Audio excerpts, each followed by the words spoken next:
Hello students. तो अब again I welcome you to my YouTube channel C Romil Jain. और बच्चों, अब जो मैं वीडियो आगे आपको बता रहा हूँ, अकाउंटिंग इक्वेशन का वीडियो नंबर 4 है। अकाउंटिंग इक्वेशन का वीडियो नंबर 4 है। जो बुक हम लोग फॉलो कर रहे हैं वो फॉलो कर रहे हैं टी एस ग्रेवाल 2020 एडिशन है मेरे पास में, ठीक है, लेटेस्ट एडिशन है। और अगर आपके पास पुराना एडिशन भी है तो भी लगभग बहुत ज़्यादा चेंजेस नहीं है, बट हाँ बेटर है अगर आप नया एडिशन ले लो तो, ठीक है ना। अब अगर आपको हमारे व्हाट्सएप ग्रुप से जुड़ना है या आपको मेरे से डायरेक्ट टच में आना है तो मेरा व्हाट्सएप नंबर 9929411361 है। मेरे को कोई भी क्वेरी हो आप इस नंबर पे व्हाट्सएप कर सकते हैं, ठीक है ना। अब बच्चों, आज वाले वीडियो के अंदर जो हम लोग टॉपिक पढ़ेंगे वो मेनली दो कंसेप्ट डिस्कस करेंगे। मैंने पिछले वीडियो के अंदर आपको आउटस्टैंडिंग का कंसेप्ट बताया था और प्रीपेड का कंसेप्ट बताया था।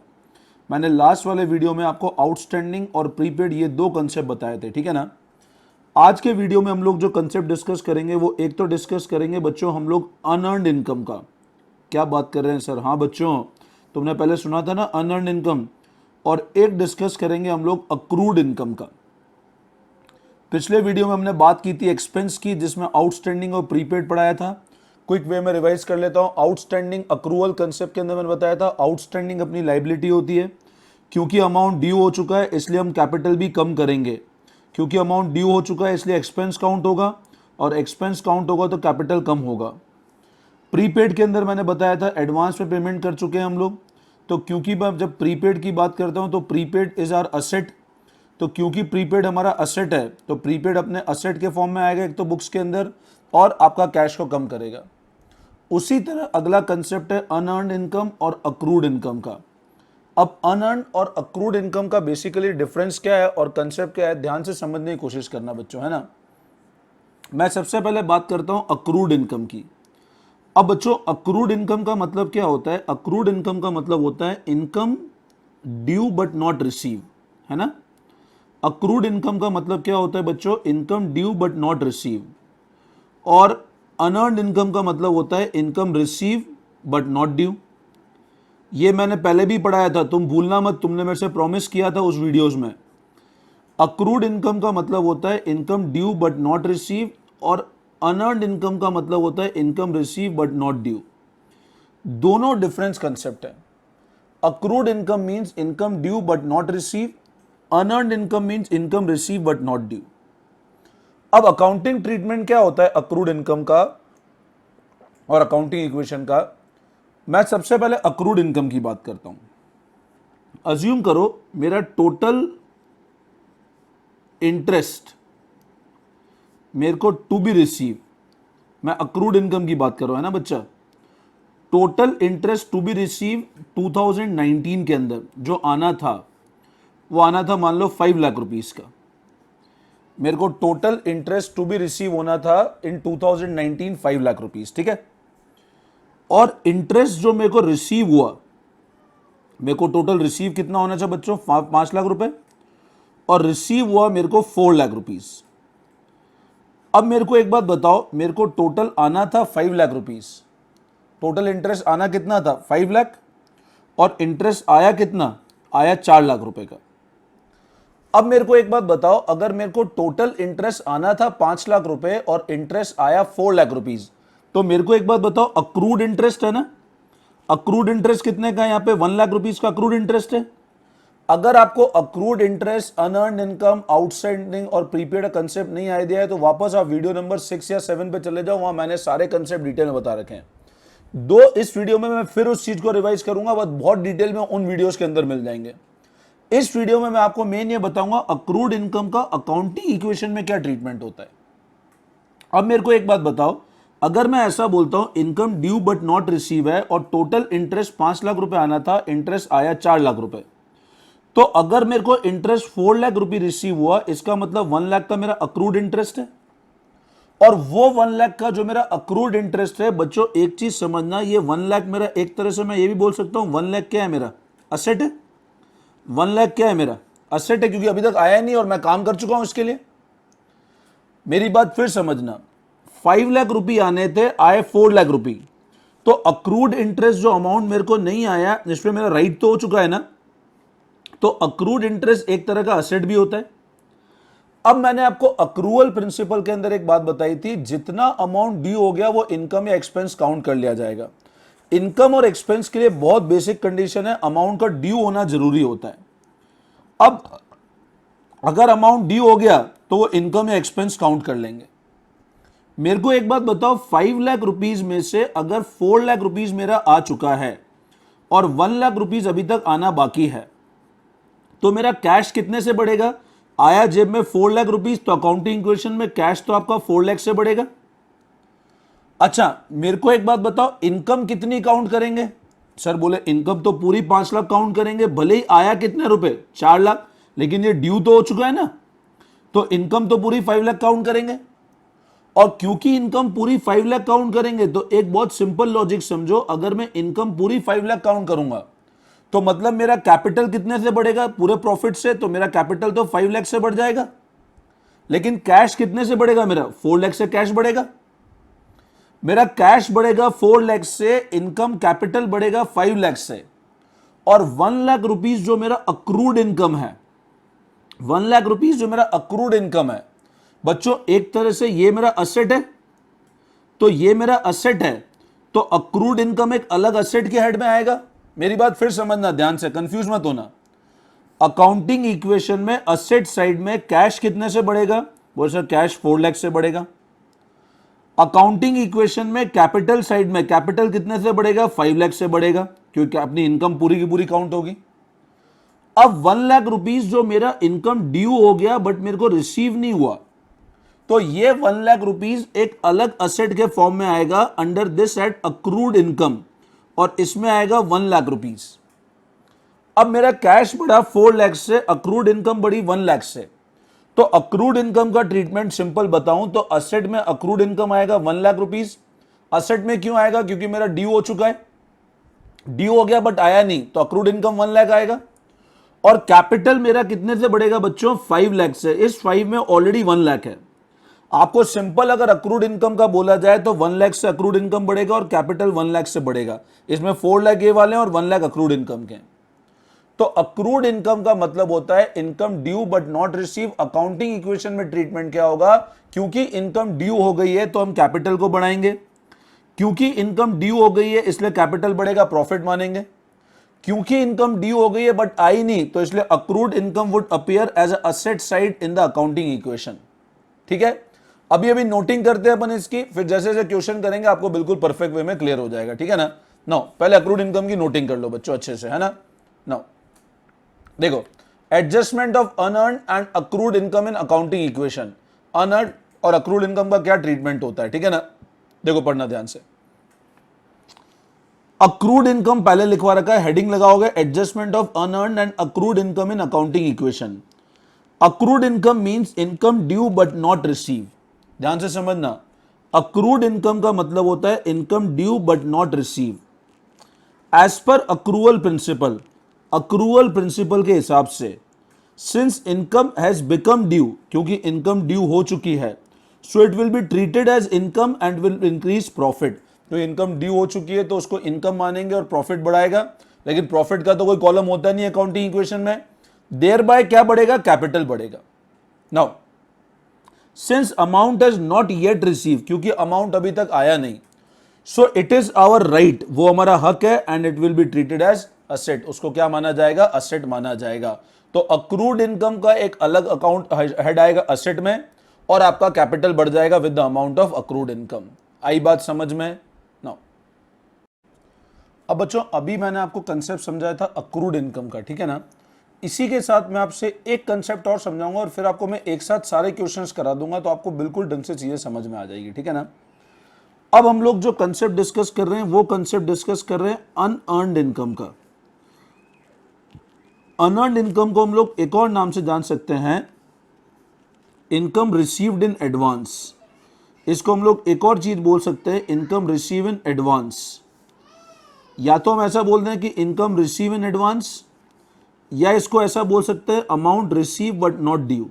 मेरी बात फिर से सुनना बच्चों, इसको आप बोल सकते हो इधर इनकम रिसीव इन एडवांस, या ऐसा बोल सकते हो amount receive but not due. अब जब मैं बात करता हूं अनअर्न्ड इनकम की, तो अनअर्न्ड इनकम के कुछ बेसिक कंसेप्ट आप बहुत अच्छे से समझ लो। क्या है कंसेप्ट अनअर्न्ड इनकम का? अनअर्न्ड इनकम का क्या बेसिक लॉजिक है? अनअर्न्ड इनकम मैंने आपको बताया, it means income receive in advance और amount receive but not due.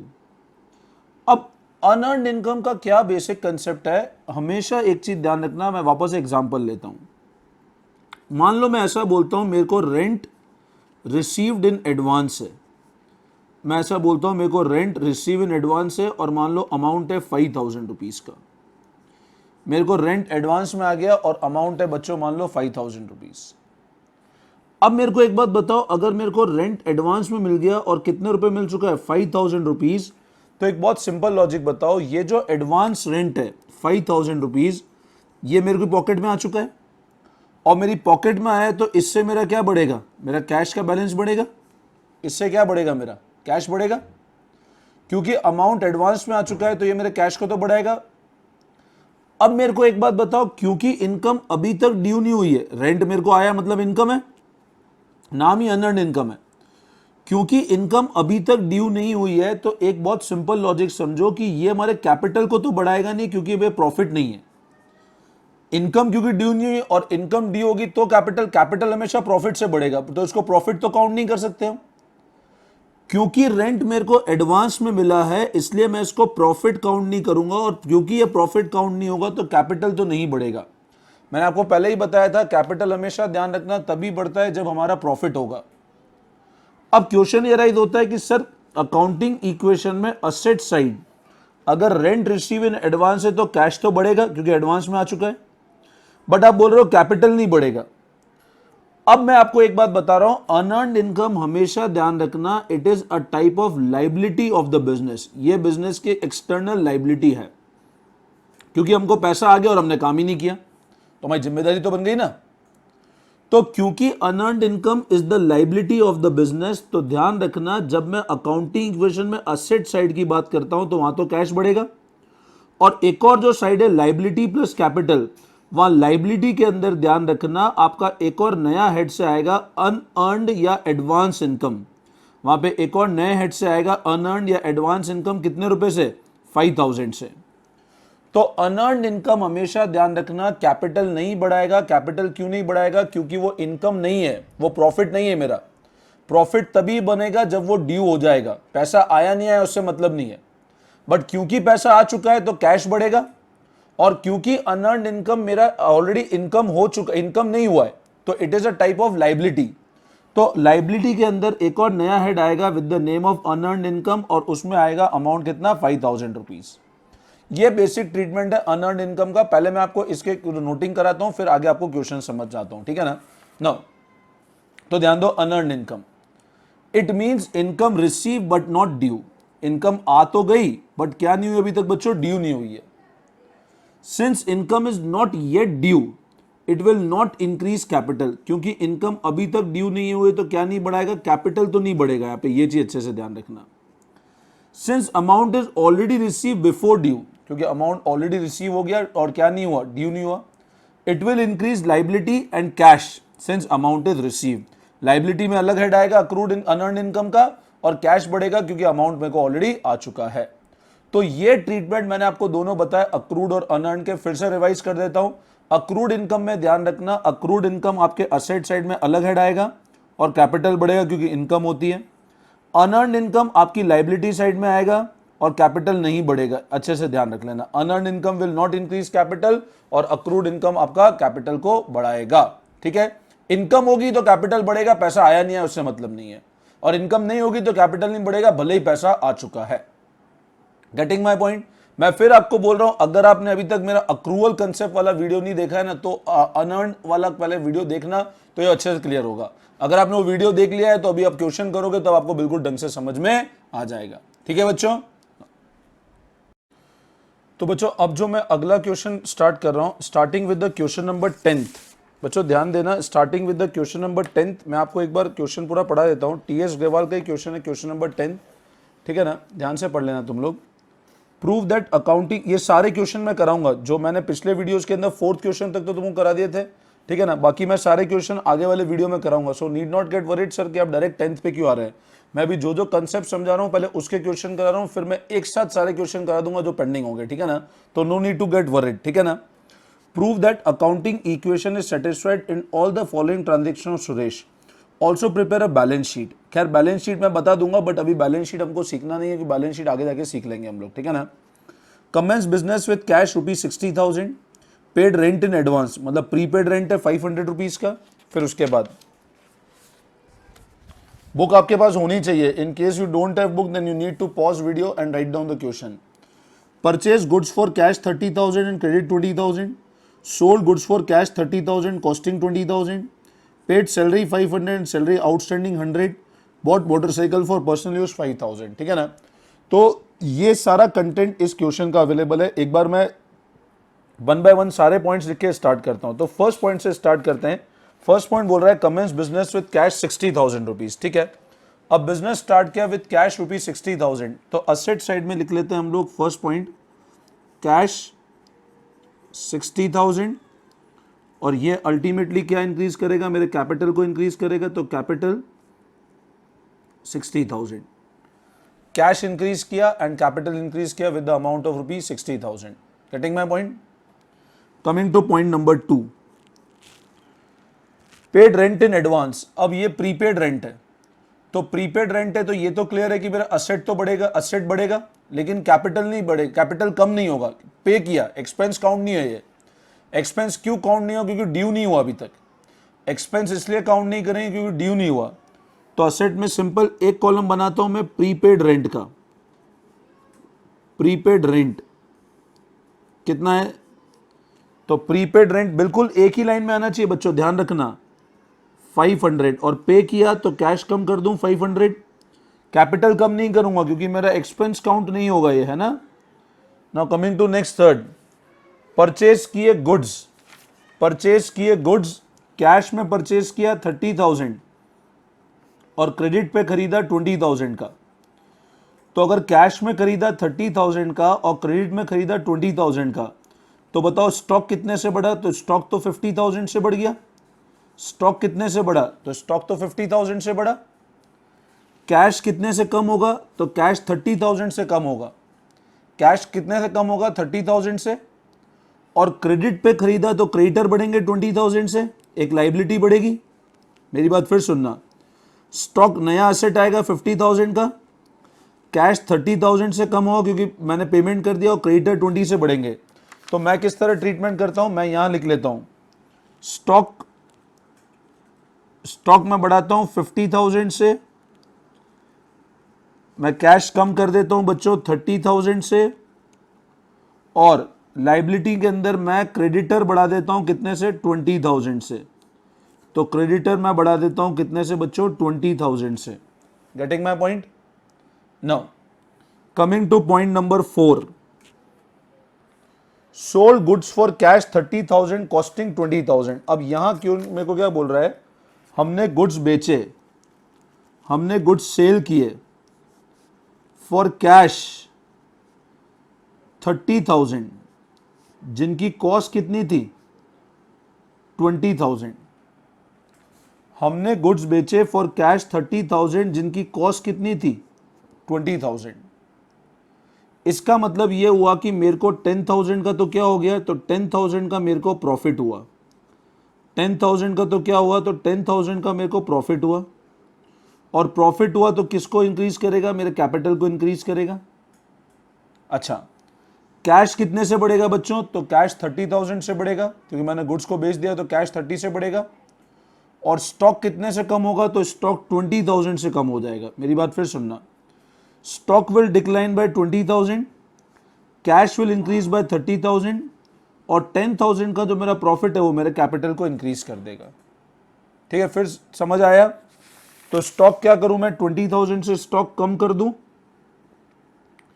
Cash 30,000 से बढ़ा दूं, क्योंकि कैश में बेचा, अगर क्रेडिट में बेचा होता तो डेटर बढ़ जाते। 30 माइनस 20, तो 10,000 से मैंने कैपिटल को इंक्रीज कर दिया। ठीक है बच्चों।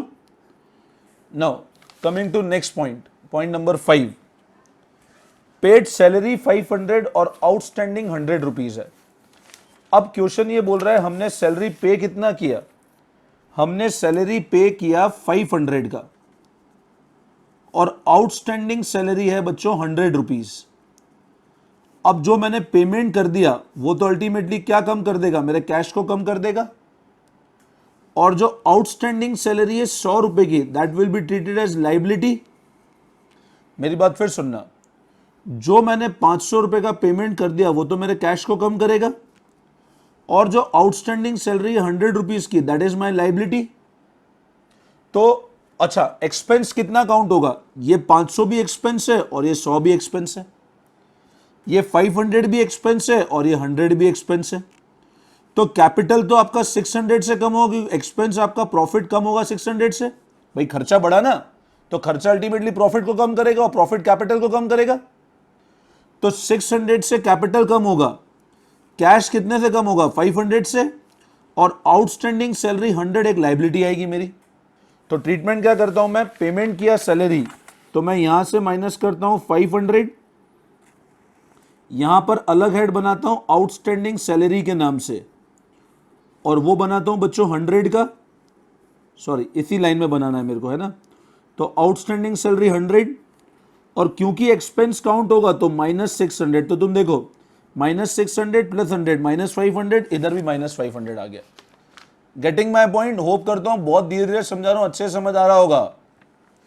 Next point number 6, bought motorcycle for personal use 5000, motorcycle खरीदी पर्सनल यूज के लिए 5000। तो ड्रॉइंग्स है, simple, drawings will lead to decline in cash and capital. तो 5000 से मेरा कैश भी कम हो जाएगा और कैपिटल भी कम हो जाएगा।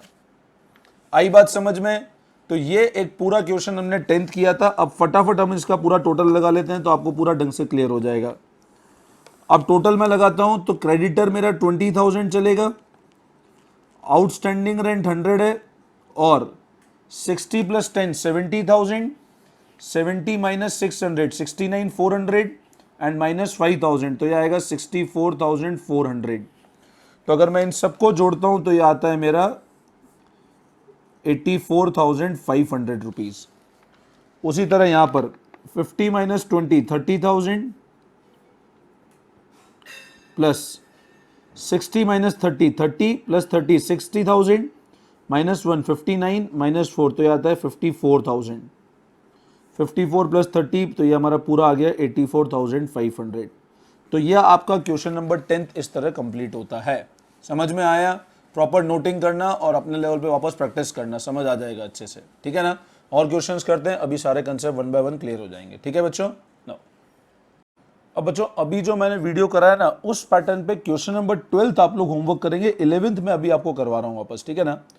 क्वेश्चन नंबर 12th आपको होमवर्क करना है बच्चों। 11th क्वेश्चन में आपको अभी करवा रहा हूं। 12th क्वेश्चन उसी पैटर्न पे you will try on homework on your own, ठीक है बच्चों। प्रॉमिस करो पक्का करोगे। आप करते नहीं हो, सबसे बड़ी प्रॉब्लम ये है, आप चाहते हो बिना करे समझ में आ जाए, बिना करे नहीं आएगा। आप जब तक लिख के नहीं करोगे तो समझ नहीं आएगा, ठीक है। 11th क्वेश्चन हम लोग देखते हैं। क्वेश्चन बोल रहा है show the effect of following transaction on the accounting equation. अपने को इन सारे ट्रांजेक्शन का अकाउंटिंग इक्वेशन पे इंपैक्ट बताना है और बैलेंस शीट बनानी है। Started business with cash 60,000, rent receive 2,000, accrued interest 500, commission receive in advance 1,000 और अमाउंट विड्रॉ किया 5,000, ठीक है। तो 1 बाय 1 स्टार्ट करते हैं। क्वेश्चन आप लोग अपने साथ खोल के रखना, मैं यहाँ पे सॉल्यूशन पूरा समझा रहा हूँ। स्टार्टेड बिजनेस विद कैश, तो मैं यहाँ पर कैश बना दूँ। फर्स्ट 60,000 से कैश बढ़ेगा और इसी अमाउंट से मेरा कैपिटल बढ़ जाएगा बच्चों। तो 60,000 से मैंने कैपिटल को बढ़ा दिया, ठीक है। देन सेकेंड, अब रेंट रिसीव हुआ। अब एक चीज बताओ, रेंट रिसीव हुआ मेरे को 2,000 रुपीज। अगर मेरे को रेंट रिसीव हो रहा है 2,000 रुपीज, तो बहुत सिंपल लॉजिक समझो, ये जो रेंट रिसीव है ये मेरे कैश को इंक्रीज करेगा ना। जो रेंट रिसीव हुआ मेरे कैश को बढ़ाएगा, और क्योंकि रेंट रिसीव हुआ तो ये मेरी इनकम है। इनकम है तो क्या इंक्रीज करेगा, कैपिटल इंक्रीज होगा क्योंकि अमाउंट ड्यू हो चुका है। रेंट रिसीव हुआ 2,000 तो it will increase the cash, और क्योंकि ये मेरी इनकम है तो अल्टीमेट किसको इंक्रीज करेगा, मेरे कैपिटल को भी इंक्रीज करेगा, ध्यान रखना, ठीक है ना। तो रेंट रिसीव हुआ 2,000 का, तो मैं कैश बढ़ा दूं 2,000, और क्योंकि ये ड्यू हो चुका है, सारी चीजें हो चुकी है, तो कैपिटल भी बढ़ जाएगा 2,000 क्योंकि मेरी इनकम है। इनकम से हमेशा ध्यान रखना कैपिटल बढ़ेगा, और इनकम नहीं होगा तो आपका कैपिटल नहीं बढ़ेगा। एक्सपेंस हमेशा कैपिटल को कम करेगा, ठीक है। नेक्स्ट, अक्रूड इंटरेस्ट 500 है। वैसे तो कंसेप्ट समझा चुका हूं, मैं फिर बता रहा हूं। अक्रूड इंटरेस्ट 500 है, मतलब amount due but not receive. अब अक्रूड इंटरेस्ट मेरी इनकम तो काउंट होगी, तो इनकम काउंट होगी तो कैपिटल बढ़ेगा, इनकम होते ही कैपिटल। अक्रूड इंटरेस्ट के अंदर एक चीज बहुत सिंपल समझ लेना है, ये मेरी इनकम तो है क्योंकि ड्यू हो चुकी है, तो ड्यू हो चुकी है तो आपका कैपिटल तो बढ़ेगा क्योंकि ड्यू हो गया। लेकिन ये ध्यान रखना कैश नहीं बढ़ेगा। कैश क्यों नहीं बढ़ेगा? क्योंकि पैसा तो आया नहीं। ड्यू बट नॉट रिसीव, पैसा तो आया नहीं, तो अक्रूड इंटरेस्ट एक अलग हेड आएगा असेट में। तो अक्रूड इंटरेस्ट असेट में आएगा 500 रुपीज, और कैपिटल बढ़ेगा 500 से, क्योंकि हमारा प्रॉफिट है, और प्रॉफिट मतलब इनकम है, और प्रॉफिट होगा तो कैपिटल अल्टीमेट बढ़ेगा। इसे इनकम है तो इनकम हमारा प्रॉफिट बढ़ेगा, और अल्टीमेट क्या बढ़ेगा? कैपिटल बढ़ेगा, ठीक है ना। तो थर्ड पॉइंट लिख लो, अक्रूड इंटरेस्ट। तो यहां हम लोग एक और हेड बनाते हैं, accrued interest we make with 500 इस थर्ड पॉइंट में। इसी के सामने आना चाहिए, हम कैपिटल बढ़ा देते हैं 500 रुपीज से, ठीक है बच्चों। Coming to next point number 4। अब पॉइंट नंबर 4 है कमीशन रिसीव इन एडवांस। अब एडवांस कमीशन है, और एडवांस कमीशन है 1000 रुपीज। अब एडवांस कमीशन 1000 है, इसका मतलब ये मेरी अनअर्नड इनकम है। ये कौन सी इनकम हुई मेरी? एडवांस कमीशन 1000 रुपये, इसका मतलब ये कौन सी इनकम है मेरी? ये मेरी अनअर्नड इनकम है। इसका मतलब income receive but not due. ध्यान से सुनना बच्चों, इसका मतलब हुआ income receive but not due. Receive तो हो गई बट ड्यू नहीं हुई। अब बताओ, ड्यू नहीं हुई तो ये मेरा इनकम तो काउंट होगा नहीं, और इनकम नहीं काउंट होगा तो कैपिटल तो बढ़ेगा नहीं। बट अनअर्नड एक लाइबिलिटी है, और अल्टीमेटली पैसा आ गया तो कैश बढ़ेगा। तो एडवांस कमीशन जो एडवांस में मिला, तो उससे मैं एडवांस कमीशन से 1000 रुपये तो मेरा कैश बढ़ा देता हूं, और यहां मैं एक और हेड बनाता हूं with the name of word advance commission. इसको आप अनअर्नड भी बोल सकते हो, अनअर्नड कमीशन भी बोल सकते हो, और वो मैं बढ़ा देता हूं 1000 रुपीज से, ठीक है बच्चों। Now coming to next point number 5, amount withdrawn 5000। अब अमाउंट विड्रॉ क्या मतलब? ड्रॉइंग से 5000, तो 5000 मैंने कैश कम किया, और 5000 ही मैंने कैपिटल कम कर दिया। तो अब आप पूरा टोटल लगा लो कितना आता है, तो आपको फाइनल फिगर पता लग जाएगा।